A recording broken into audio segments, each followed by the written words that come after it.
Yo, welcome back to the channel. Today, we're gonna be using some of Eastwood's 2K high temperature engine paint on the small block that came out of our 85 C10 here. We gotta prep the surface, clean it, spray it with the primer, and then finally the paint. Good old Chevy orange. Let's check it out. Here's just about everything I'm gonna be using for prep. Some Scotch-Brite pads and wire wheels. I think the wire wheel is gonna be the main player though. And then mineral spirits, brake parts cleaner. Now, as far as covering stuff up, for prep, I'm just using shop towels and earplugs to keep dust and stuff from getting in the motor. But when it's time for paint, we'll bust out the masking tape and tape off everything. Threw an old oil filter on there. One last thing to do though is gonna be taping off the whole lifter valley here. I already prepped these valve covers. They came polished aluminum, so I just took some Scotch-Brite pads, scuffed them up, so they're ready to go. They just need cleaned off. Got the valley taped off there, and I used a razor blade to make it look nice. Now, we're gonna see if we can do some damage with the wire wheel, get all that old paint and oil off of there. Should work pretty good. Yeah, and it's real caked up with the oil back here, but I think that ought to knock that down too. Looking pretty good. Let's see how we did on this side. Looks pretty cool. Hit the other side, see how that goes. Got both sides done, and the front, and the back, and it's looking pretty good. Still some hard to reach spots. We'll come in with the Scotch-Brite pad to all these little corners and stuff. So I'm gonna flip the engine around now. I'm gonna take off this old oil filters because there's a bunch of old oil in it. Don't want it to go up through.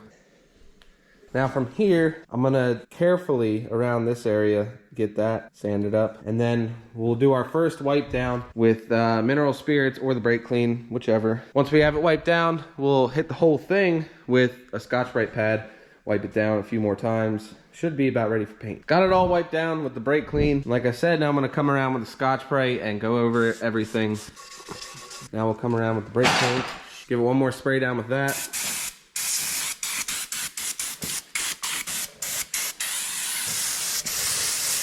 Now I'm gonna go ahead and take out everything I stuffed into the block here. We're ready for our final wipe down, and I got gloves on. That way the oil on my skin doesn't get on the metal. This time I'm gonna be using mineral spirits. Now I could keep going until there's no more dirt left on the rag, but I will keep switching to a fresh rag when I move to a new spot. That way I can kind of see how good it's doing.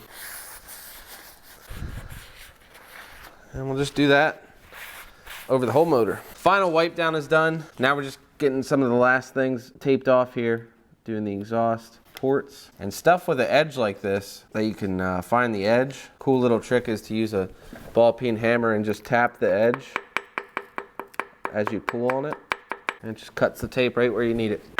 Pretty cool. Now for something like the water pump area here where I don't have an edge and I want to mask off as little as possible, I'll throw on a piece of tape, and then with the gasket on here lined up with the holes, I'll just trace around this with a pencil. I'll take a fresh blade, cut it out. Looks good. Got everything taped up and all the holes are plugged. We're ready to paint. And John's here. So we're gonna roll this up to our professional paint booth. And I got some other stuff to paint too. The balancer, water pump.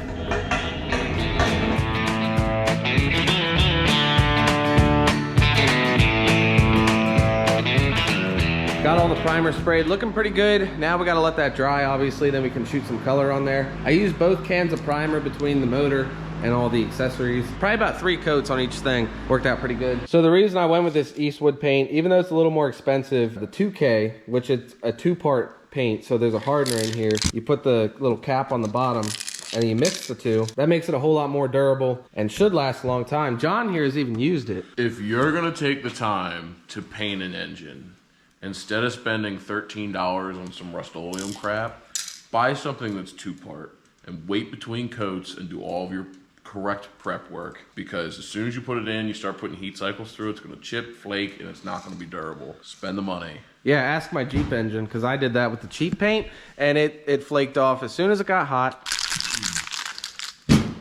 You wanna mix? Yeah. Primer's good and dry.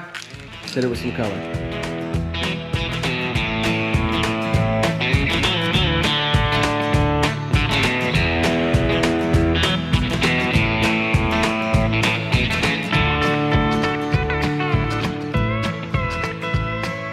The motor is looking sweet. It's actually been sitting a couple days, so it's completely dry, good to go. I did pull off all the masking while the paint was still a little bit wet.